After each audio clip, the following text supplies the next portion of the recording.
All right. Well, hello, everyone. My name is Tamara, again, Manta Systems. I wanted to have today's topic all about frozen fish food. I wanted to talk about all the different types and all the different brands. And, as much as I know about frozen fish food and I love frozen fish food, and, of course, I created frozen fish food feeder, I don't know everything about it. And so I thought, rather than just have me talk to a camera, I thought it would be really cool if I brought on a guest speaker today that knows way more about frozen fish food than I ever will. And so I brought on Tom Smith. I'm going to bring him out in just a second, but he is a Mermaid Delight. If you haven't heard of that company before, you're going to hear a lot about it today. I'm excited to have a conversation with all of you today. So let's talk about Tom Smith. Let's welcome him to the show. Hi, Tom. How we doing? How are you doing?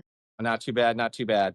Good. I'm actually really excited to have you today. When I was looking for a partnership with Manta Systems, I know I emailed you, I reached out and I was like, hey, I'm this crazy person that loves your food and I'm looking for a partner. And I think it was 5 minutes later you called me. And Yeah, it's so much better talk in it person. It's was it's just one of those messages are great, but man, so much different in that emotion and that excitement. yes, absolutely. The great thing was that very first conversation, I think I ended that conversation saying, Tom, we're going to be really good friends. Yeah, I absolutely I remember that part. You're like, really? You already do this? You already do this? This is gonna be great. Yeah, we talked for it was probably like 45 minutes about just business in general. Like we just had a really great conversation. So that was a It's lot just of people in the hobby. It's kind of like talking to family. It's one of those you kind of lose track of time. So from the moment that I met you, I was like, Tom is my partner in crime with my auto refill subscription. So I was looking for somebody that had really high quality food that I would want my customers to use. And we kind of formed this cool partnership. So when I needed a guest for the show, I was like, Tom is my person. And what I'd love to do is to really talk about your journey as far as, when we first talked about like frozen fish food, that's not something I've ever even thought about getting into. That is not my passion. It's not something as far as my skill set or anything like that. So, first of all, let's back up a little bit. What got you into reefing? What got you excited about this hobby to begin with? So I was originally part of the dark side. I was originally a freshwater guy. No. Oh yeah, no, I was big into like the Amazon predators. That was my original thing. So I did the Arapimas, the arowanas, the peacock bass. Mm, I actually volunteered and interned at the shed, and I did the Amazon gallery, and I did a lot of the very food cool. for that. So it was one of those. It's like that was kind of my original, and then I moved over to the rivers and worked with like the snakeheads, the Asian arowana, Granddad, the oldest fish kept in captivity, the Australian lungfish that the shed had. I was in the gallery I was in. So it was just one of those. It was kind of cool shifting and shuffling, but that kind of got me hardcore into doing all of this and kind of gave me more of my background and some of my contacts for doing my food. Before Gotcha. that even started, where I was at the shed, I had my first tank, and out here they taught you nothing. It was back in the Finding Nemo days, and they just baptism by fire. They didn't tell you, hey, don't let your tank get up over 82 or you're going to kill all your coral. They just went, do a water change and have a great day. Let's So just sadly, just try something. well, and that's just how some of the stores were back then. And it's one of those stores aren't around. They popped up, they disappeared. I actually still have that tank. So that tank's 20 something years old now, Okay. but That's cool. kind of one of those after, well, while I was at the shed, I was also going for my bachelor's in zoology and chemistry and business. Then decided not to stay up at a major aquarium because it takes way too long to get to work and the pay is just, you do it for the love, right? We do it for the love. As every zoologist is, you do it for the love, not for that paycheck. And it's just one of those, it's too far from where I'm at to get to the city every day. When I was doing the internships, I would leave at 4 o'clock and sleep in the parking deck. So just one of those, decided to start my own place, and I'm about 5 minutes from where I live. So nice, easy. I Nice. could walk to work if I really, really wanted to. But and I guess from there, we did the shuffle over. We did fresh hardcore. We had people drive from everywhere. The industry did a big shift. People moved away from the big fish and kind of kicked into doing saltwater more. And then we kind of followed the transition. So, I Well, mean, that's that's very kind of where all that started. The food started because we originally had a gentleman up in Wisconsin that was making food.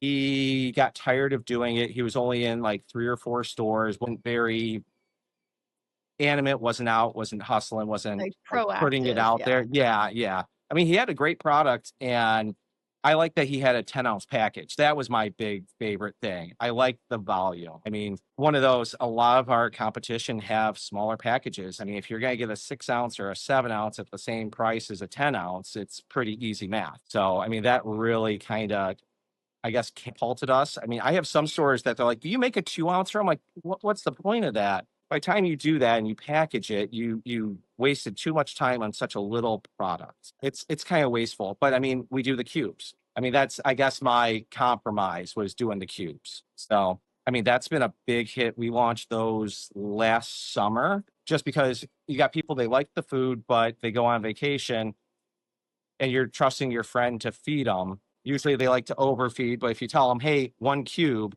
it makes life a lot easier. I mean, you know about cubes, Yeah, and my issue is my friends are like, "But they looked hungry," so I gave right? them 2 cubes. They were clearly starving to death. That 1 cube didn't cut it.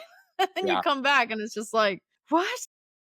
"How are my nitrates so high?" Yeah. Why do I have an algae bloom to deal with for the Oh, yeah. next 4 months?" Yeah. Yeah, lots of fun. Well, very cool. So, that's an interesting journey kinda getting into it from freshwater into saltwater and kind of, your Oh, love of yeah, food we and did the whole everything. gambit, that's the problem. Yeah. But as far as launching, where's the name come from, Mermaid's Light? Actually, we are horrible at names. We had a piece of paper with probably 30 different names, and it's me and my dad, and we would just walk by and we just randomly say a name, and like, not, it just didn't stick.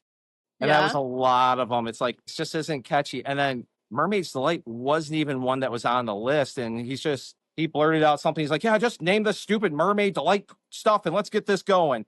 Because we were running out of food from the guy we were originally getting. Because he's like, "I'm done at the end of the month. Whatever you do, you do." And we were like, "Okay, well, do we go with company A, company B, or do we become company C?" And it was one of those, it's like, well, we got to have a name for it. Otherwise, we really can't just have a company with, "Hey, here's fish food. Thanks." Yeah. Here you It go. doesn't fly too well. People are like, "That's kind of sketchy." Yeah.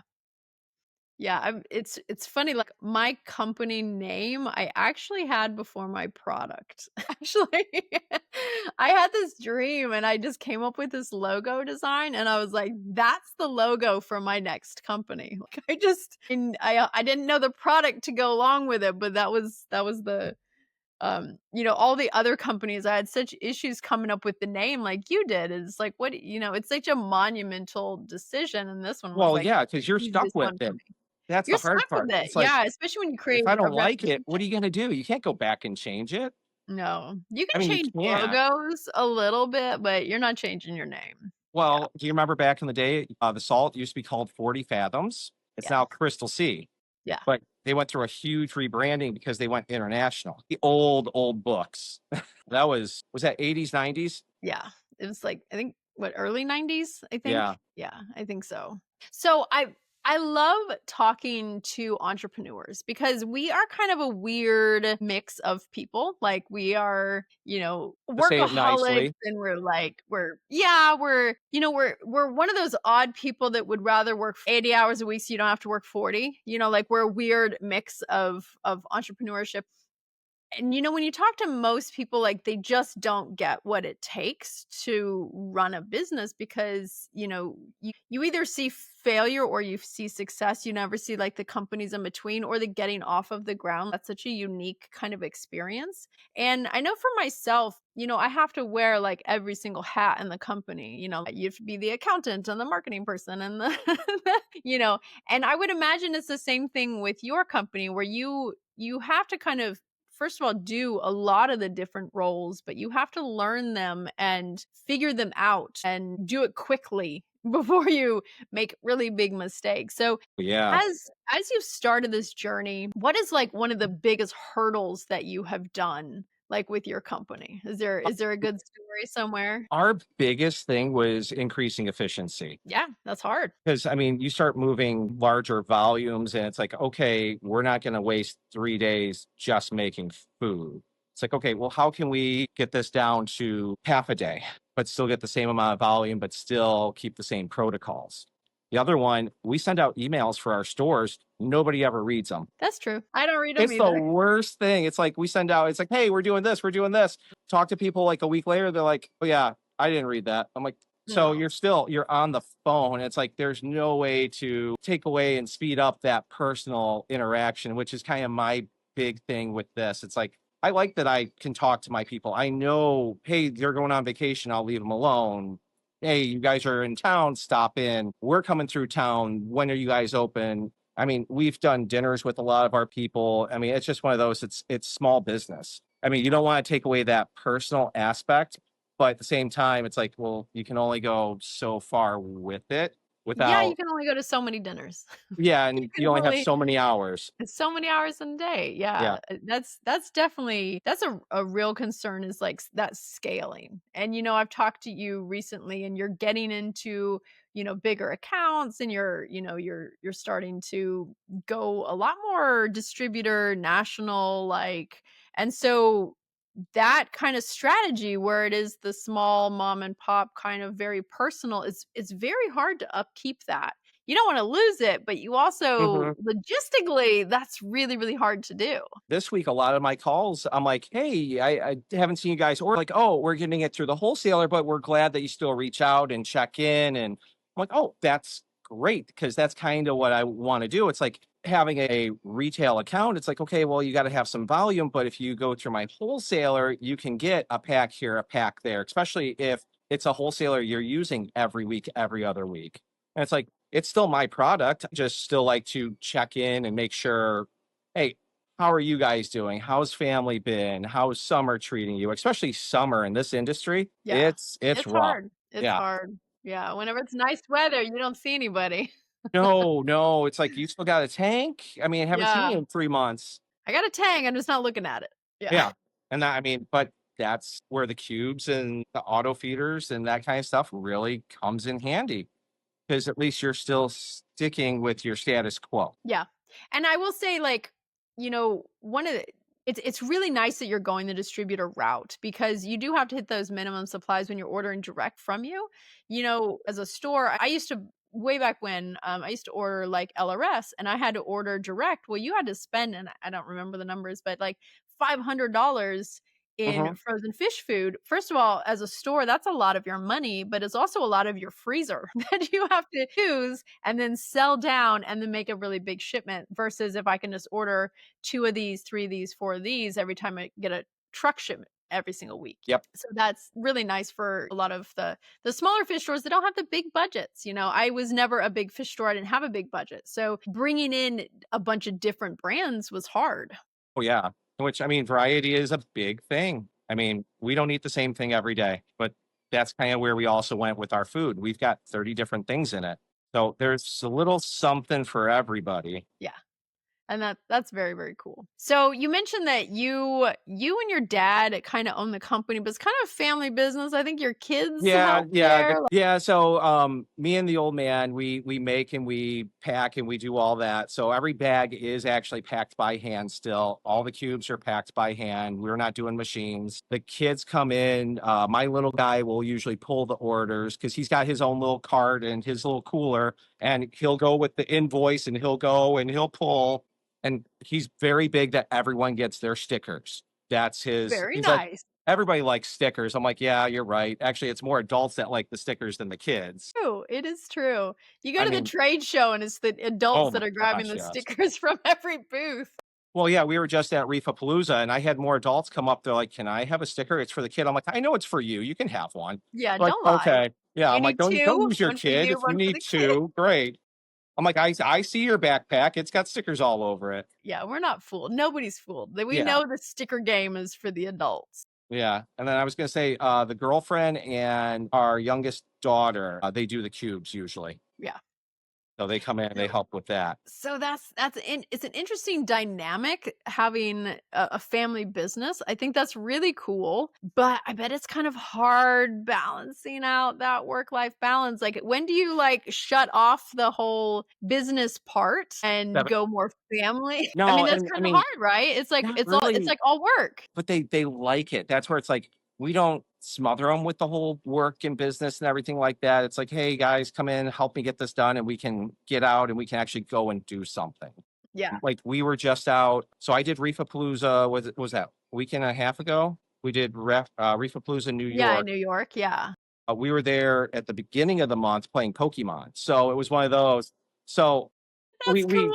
I mean, it was awesome because then we also stopped in, we said hi, dropped off some samples at a couple of stores, and the kids were having so much fun just doing that.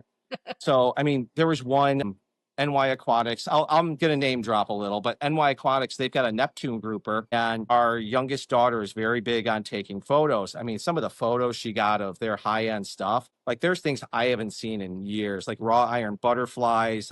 They had a baby chevron tang there, the Neptune grouper. That was a really cool one. And then we went over to, what was it, Country Critters, in which was Long Island. They have a wallaby that just cruises around the store. See, right? That's where I'm like, I told the kids, I'm like, we're gonna go see a wallaby. Where are we going for a wallaby? I'm like, I heard there's a store and it's got a wallaby. And we're going. Yeah, I'm like, and we're gonna go, we're gonna drop some food off. I'm like, after we drove all the way from Illinois to New York, I'm like, we drove 14 hours and we're gonna go see a wallaby. That's worth the 14 hours for sure. Just could you pet the wallaby? Oh yeah, yeah. Piper was cool. Piper was really cool. Oh, I would lose my mind. It's so funny. Anytime you can go to, like, a zoo or aquarium and touch any of the animals, I'm like Oh the my, biggest kid. I will pay whatever for a behind the scenes so I can yes. touch an animal. Where'd we go on the way back? Columbus. We didn't know they had a capybara Yeah. touching interface. I'm like, You can touch them? yeah. There's Oh, okay. I've been to that zoo quite a bit, and I did not know they had that. Yeah, actually their touch tank was really, really good. I mean, very heavy interface. You were actually allowed to feed. Yeah. So I'm like, the rays just came right up and they didn't care. So I'm like, okay, this is my level of fun. Yes. Yeah, So that's 100%. also where it's like the kids are very animal based. So it's like, okay, yeah, they're okay coming to work every once in a while. I mean, it sounds like you're balancing your work-life balance a lot better than I am because my work-life balance doesn't exist. Well, you got to do something. So my biggest thing, I grew up in small business. So we would go, we would do trade shows, and then we do a vacation on top of that. All right, well, I'm excited to talk to you about frozen fish food in general as well. So, in your opinion, as your expert, I of course have my own opinion. I wrote the article, but anybody that wants a different opinion, what are the biggest advantages of using frozen food over flake pellet or freeze dried options? So it's not processed. I mean, do you really want to eat pellets? I mean, most of us we want.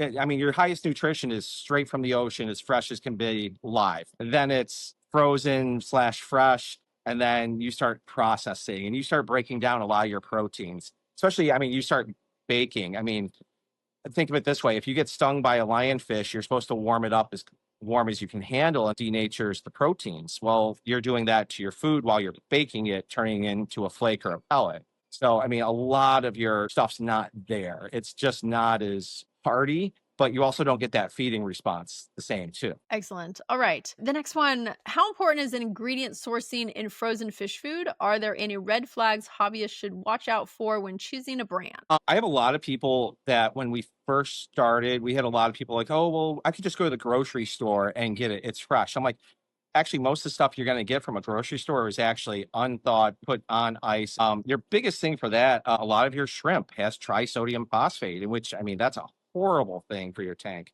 especially if you're trying to keep those phosphate levels down. I mean, that's most people's problems is high phosphates and trying to source it. So that's a big one. A lot of places, once stuff is actually harvested on the dock, it's used as a preservative because it's fine for human consumption. That's really good to know to make sure everybody knows to rinse if they're going to make their own DIY seafood to make sure they're rinsing it. You and I talked about it earlier, but that is something that you guys always do. Whenever Yeah, you bring in you rinse everything to make sure it's as clean as possible and then you process it. yeah. Like our cod, I actually talked to the guys that harvest it. I'm like, okay, do you guys use this chemical, this chemical, this chemical? They're like, no, we catch the fish, we slice it down, we bag it on the ship, and it goes back into the back of the ship. That's a big freezer. I'm all about if you can get to the source on something, at least you know what's going on, where it's coming from. We don't use byproduct, we don't use seconds. I mean, this is if I mean, 4th of July, I want to go and have some shrimp and cook it. I'm going and grabbing the same stuff that's going in the fish food. That's good. We eat as good as our fish. That's I'd nice. like to finally think so for once. It's funny. So we always joke where I work. So we have a nurse shark who's like so picky. She's like the pickiest. She only eats like really big shrimp, and then she likes mahi, she likes red trout. Like she eats way better than I do. Well, Like yeah. way, way I mean, better. but that's also working in this industry. It's like, man, the fish are actually eating a lot better than I am. Way better. And you try to give her something cheaper and she spits it out. She's like, no, no. That's not high quality. Like Yeah, she knows. that's not Yeah, no, thank you. Are there any other red flags? Like if a hobbyist is looking at a package, is there anything specific that they should be maybe avoiding or even maybe looking for? I'm not big on I've seen places they use gelatin. I Hmm. don't like that. I mean, I don't use it in ours. I think it's a cheap filler to be able to hold stuff together. If you're actually using good algaes, I mean, technically it's agar. Agar is algae based. So if you're actually putting that stuff in, it should be a natural binder. I'm not big on fillers. I think give people what they're paying for. I mean, I've seen a lot of meal used in which I mean it's great for your numbers, but at the same time it's it's filler. It's kind of It's fluff. yeah.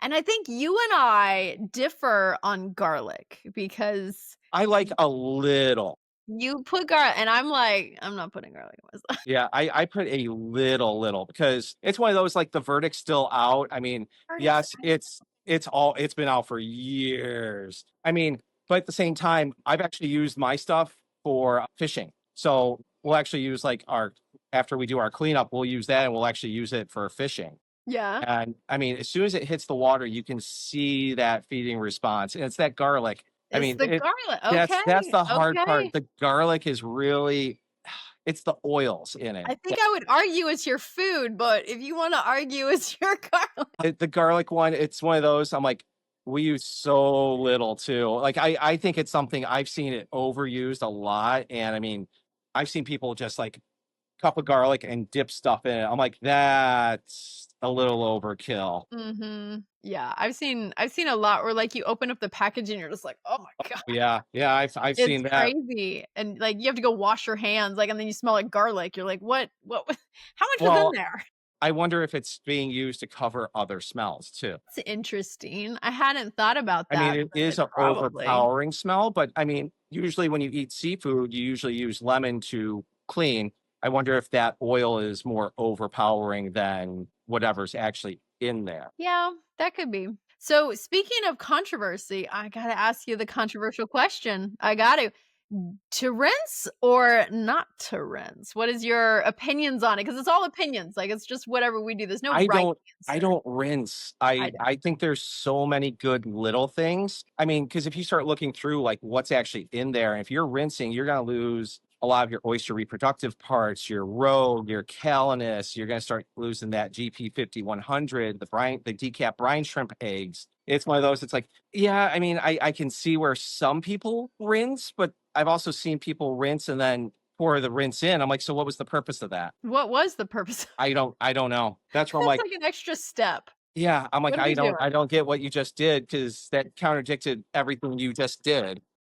Okay, I have I not mean, seen that before. I've seen some people they rinse to get rid of phosphates, but I'm like, no, that should be the food company's thing. It shouldn't Yeah. be because I mean, we rinse anything that we feel has that risk of having high phosphates. I mean, that's on us to do that. But at the same time, we also have phytoplankton in there. So it's one of Yeah. those, it's like, You kind of want that. You're like paying yeah, for it. yeah, that's where, like, you just dumped half of what you paid for down the drain. If you're gonna do that, then get something cheaper that's just I mean, brine shrimp, really. I mean, even with that, you're rinsing some of that good stuff away. Yeah, I feel I guess a lot of times I always say, anytime it's a blend, and especially if you have a reef tank, like I never rinse. I never ever ever rinse. Yeah, I mean, The only that's the whole time purpose of the reef. It's that's the to whole part. You got technically all the suck the little everything up. yeah. And I'm obsessed with invertebrates, so I have a million filter feeders, right? That's like my tank. Cause like The if sea I could pick apples, a fish or an invertebrate, I'm gonna pick an invertebrate every time. Like that's just my jam. I miss the sea apples. Right? I like those. Those were always so fun. I love them. I love them, and I love all the weird ones. Actually, I don't think ours is out. We've got basket stars that we've been keeping for the last 2 years. Really? They're doing really well? Yeah, they're the Caribbeans, and we've I've done never great. had the The confidence. baskets, I won't do the feathers. I'm not comfortable enough with the feathers, but the No. baskets, they've done great, and Really? we literally just dump food in the coral system all day. I mean, if you don't sleep, that's when you see them. They come out at night. So, I mean, 4 o'clock in the morning, you come through and you just got this huge starfish out there. Yeah, and that's literally one of my favorite things to do is just go look at the tank at night with your little flashlight, and it's a whole 'nother tank. It's a whole 'nother world, Oh, and yeah. I absolutely love that. That's probably my favorite part. The daytime's good, the nighttime's better. Like, I just love it. Yeah. So, Actually, that kinda got me hooked. I'm a Boy Scout, so I was an Eagle Scout, and Florida Sea Base, they would take us out and we do night dives. Oh, yeah, the microfauna and just all the cool stuff out there in the yeah. Caribbean. Yeah. Very cool. Okay, all right, we're gonna get back to questions because I'm just gonna talk your head off. So, feeding frequency. How often should frozen food be fed compared to other types of food? And does that differ for different types of fish? Like, should I think what they're asking is should certain fish be fed more frozen than other fish, or should everybody be fed a mix of a little bit of everything? Like, what is your preference? So, I had a tank, we had 40 feedings a day. What? Did you do anything else? We had a school of like 30 Antheus in it. And I mean, Yeah. there was big crosshatch triggers. We had banded angels. I mean, the whole thing. We actually had a slurry and it would go through a dosing pump. And we were doing phytoplankton frozen that was fresh dumped in every day. And it would just drip right in front of the pump. So there was always Okay. something Yeah. continually blowing through the tank. But I mean, it comes down to, I mean, really, what are you feeding? I mean, I've got some people that they feed every other day. I think that's the worst thing because, I mean, you got to think, are fish really eating every other day? No, your tangs are there all day, picking, All day pecking, looking crazy. for stuff. Yeah. I mean, some of the best reefs, I mean, there's always something in the water. That's where you get that feeding response all the time. I think a lot of stuff happens because people overfilter. Yeah, I agree with that. They pull out a little bit too much. And I'm also in the camp where people feed like every other day and they do it a lot of times for water quality. Yeah, And I'd that rather do always smaller irritates feedings. me. Yeah, that's the goal is you wanna do smaller, more frequent feedings, but it's like, if your water quality can't handle your bio load, then you need to fix your bio load, not feed less, but have less fish in a way. I always compare it to like a dog. Like, when you look at your backyard and there's dog poop everywhere, you don't go, "I need to feed my dog less." Oh, you have to clean it up more. You can't just starve your animal, and it's like, in this I'm industry, bad. it's I have a little odd. robot that drives around and Oh, just well, kinda aren't all aren't over. you special? Oh, well, But but that's it's that's like that balance thing. right? If I I need don't to have to learn cut the that grass, I balance. got more time for other things. I need to learn the balance. I don't have that. But, the idea of it's okay to not feed your fish, it wouldn't occur to us with our other animals, like Well, so that your to thing me. with the dogs, if you're feeding Yeah. them better food, it breaks down faster too. Okay, we have just a couple more questions and then I will let you go. Not a problem. Okay. Do I need to thaw the cube before feeding or can I just drop them in? I have people that do both. Personally, I do I'm a too. lazy fish keeper. I go and plop and done. I mean, it's frozen. I mean, I've heard people they're like, "Oh, I'm worried my fish might get a brain freeze." I'm like, the food is in there. It's not going to come off unless it's unthawed. I mean, unless you got a fish that's that big and they can take the whole cube. Even with that, I mean, if they get it in, they don't really have that kind of mouth structure for breaking stuff like that. Even the triggers. I mean, if they got the teeth, they're still taking chunks out of it. It unthaws. I mean, it's 78 degrees in the tank. It unthaws pretty quick. Well, you're gonna have a biased question. This is Eh, eh, You're gonna have a are biased we back to answer. garlic? But this one, and because you are a frozen food brand, I do expect you to answer this a certain way. But the question that was sent in, is there a really big difference between the brands that are on the market? Yes or no? I mean, you can only change things up so much. We're not recreating the wheel out there. We're just everyone's got their own, I guess, design on it. So, I mean, you'll get some people that they'll have more shrimp in there. You'll have some that have more fish in there. So, I mean, your nutrition levels will vary. I kind of took mine and went, what's the best bang for my buck that I can get? I mean, I know a lot of places they don't put in roe. Roe's an expensive thing, but it's super nutritional. Same with Calanus. That's another one that gets expensive, but it's one of those. I felt it's a good thing to have in our food, but that's also why we have our reef temptations. So it's the roe, Calanus, and rotifers. It's the three most expensive foods you really put in a blended. But is there a different thing? I think brine shrimp is kind of more like chips. I have Yeah, so many good junk people that are like, food. oh, I feed brine all the time. I'm like, You're like, okay, what else do you feed? Or you get the people, they're like, I use lettuce instead of algae. That's usually you start seeing hole in the head and lateral line coming in with that pretty quickly.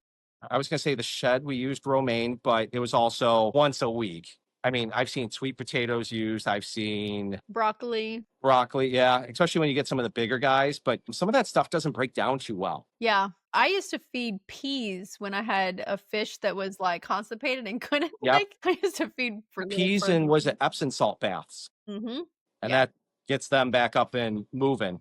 Alright, so I am out of questions that people sent me, but I do wanna ask one more thing, and this is something that you and I have talked about, but I feel like it's really important for anybody watching this to know. And that is, when we originally talked about like the bacteria levels of your fish food, because like I'm kind of obsessed with like bacteria levels. And when I used to work at a research institute, we used to I all my rotifers, like we would auto feed. So we had like a little fridge and we set up like, the phytoplankton being fed through the lines and everything. And then we did a bacterial analysis one time and we're like, never again. That was like Oh, yeah, what gets stuck in the lines, if you're not flushing all the it was like time, it's it was like crazy. straight Vibrio basically is what we were feeding. It was insane. And, I know that you take a lot of care with the bacteria levels of your food and you've gotten tested before. So I wanted you just Yeah. to talk a little bit about that because I do think when people are picking brands, like that is something that I don't think people know and maybe they need to know a little bit more about it or maybe even what to look for. Well, actually, with rep, I ran into Tia Davis again, and we talked a little bit more about that. So she's on the fan bus. She's like, we tested 31 different foods, different companies, and she's like, you and one other place passed. So I guess it goes up to was it 72 hours for the Vibrio test? So it's actually multiple tests. The way she was explaining it, and she's like, yeah, you're one of two that actually passed. She's like, I don't know if it's the way you ship, the way you do. Well, you start with your baseline product. I'm like, everything comes into us frozen. Nothing ever gets into your cooking, your warning levels. So we work with it while it's still in a very cold, frozen state. It's not fun, but it gets us through what we need to for keeping that quality. So, I mean, my big thing is we ship on dry ice, so we never have that issue of did this ever get warm? It's taking those kinds of questions out. So, before I ever got into this hobby, I actually worked restaurants. So, bartending and cook and all that, and I kind of brought that over into this that hey, this product's never allowed to really unthaw. You have to work with it within this temperature range.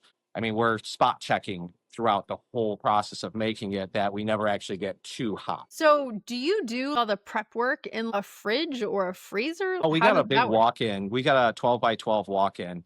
It I is would I would so never work nice right there. now. Oh, it's I would so nice this never time of work year. there. I would die.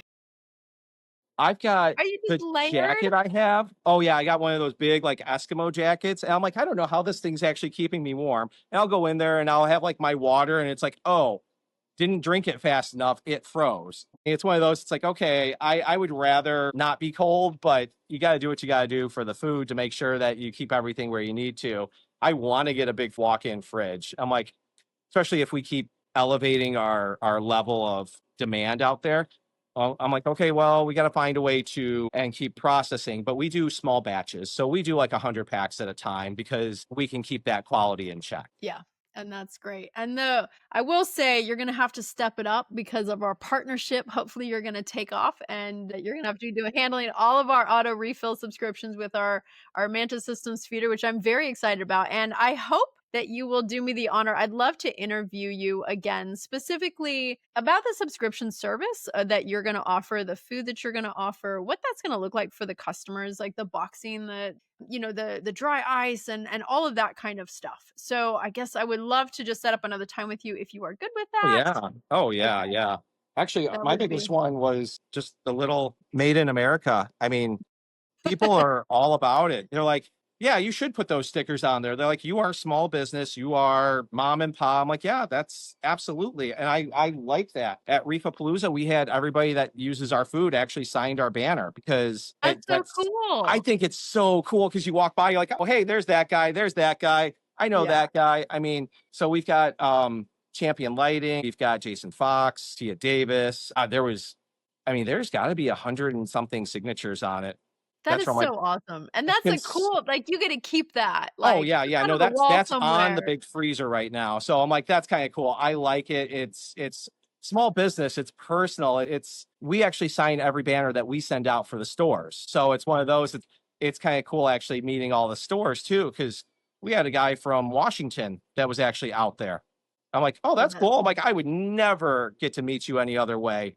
yeah, yeah, that So, is really yeah, awesome. just cool small business little things, and I mean, that's our advantage is we're small business. We can maneuver and do a lot of things a lot easier. Yeah.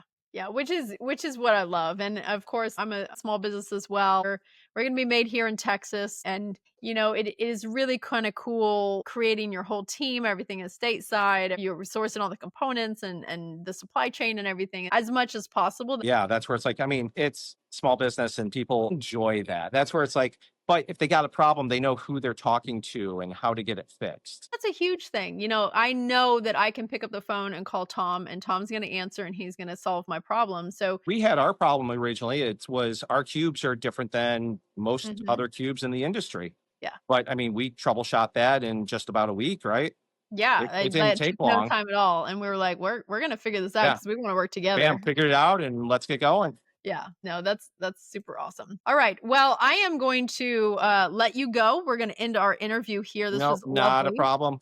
I'm gonna set up a time to chat with you again in the future, so thank you very much for being here. All right. Well, thank you very much, everyone, for joining us for another session of this fun little podcast and live thing that we're doing on Facebook. So I appreciate everybody joining us and join us for next week. We're actually going to spend the entire episode talking about the R1 frozen fish food feeder. We are launching our Indiegogo. The link is right there. You can see if you want to go ahead and click on it to put your email on the list. We'll keep you updated. But we are launching in 2 weeks. So we're going to be launching our beta units. We're going to sell 100 beta units. Those are people going to get the product first. They're going to help us with all the design. We want all of their feedback, what we need to improve. And then we're also going to be selling the final units. If you want to get a discounted early bird special, we're going to be selling that in 2 weeks. But I'm going to go through the entire feeder, walk through all of the cool features, and answer any questions that you guys have about it, the cooling system, the feeding system, our challenges, what we're working through, and just kind of talk through the journey of getting the product from concept all the way through prototype. So that is going to be our episode next week. So I hope that you can join us at 7 p.m. Central Standard Time, and we will see you then. Happy reefing.